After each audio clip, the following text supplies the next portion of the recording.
Bonjour, aujourd'hui on va parler d'une situation que tous les parents d'adolescents connaissent bien, c'est l'adolescent qui vous répond, qui vous parle mal, qui maugré, qui bougonne lorsqu'on lui parle. Vous savez, ce genre de relation qui existe entre tout parent et tout adolescent.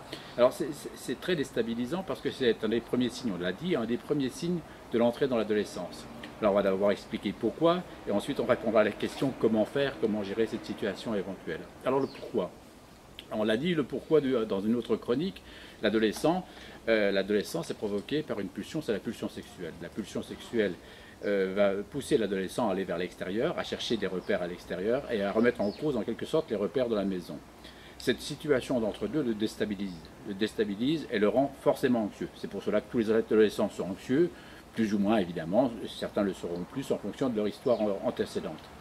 Mais voilà, cette situation de déstabilisation va le rendre irritable, nerveux. Il va tout de suite effectivement monter en puissance dans ses propos lorsqu'on lui adressera la parole. Il ne voudra pas répéter lorsqu'on aura mal compris, parce que souvent en plus il maugrait, il bougonne, il parle entre leurs dents. Donc c'est toujours un petit peu compliqué de gérer ça. Alors, bon, il faut savoir que c'est quelque chose d'assez banal, d'assez normal aussi. Alors comment réagir? C'est surtout ça la question. Comment est-ce qu'on réagit face à ça? Bon, il faut d'abord comprendre comment ça se passe. Parce qu'on a tendance, le parent a tendance à considérer effectivement que c'est de l'agressivité, de l'agression. Bah, c'est une réaction d'irritabilité, de nervosité, ça n'est pas autre chose que cela. Donc il faut le prendre pour ce que c'est. Ça n'est pas contre vous, c'est l'expression de son propre mal-être. Il est mal dans sa peau à ce moment-là, au sens propre du terme.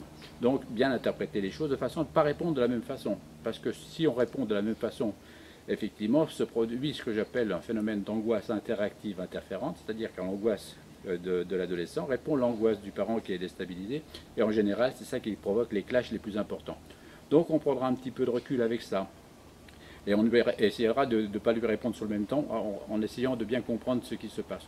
Alors on peut aussi quelquefois réagir par l'humour, en lui disant « Ah tiens, tu t'es entraîné ce matin à me parler comme ça ?»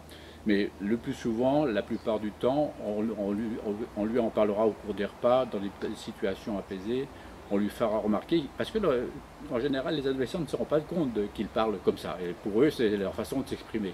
Alors on lui dira, tu sais, quand tu me parles quelquefois, c'est un petit peu dur, alors essaie effectivement de baisser le ton de façon à ce que ça se passe mieux entre nous.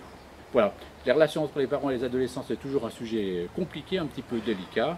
Voilà, à chacun de trouver sa place, à trouver un dialogue tout à fait serein et apaisé. On se retrouve bientôt pour notre chronique. Bonne journée, au revoir.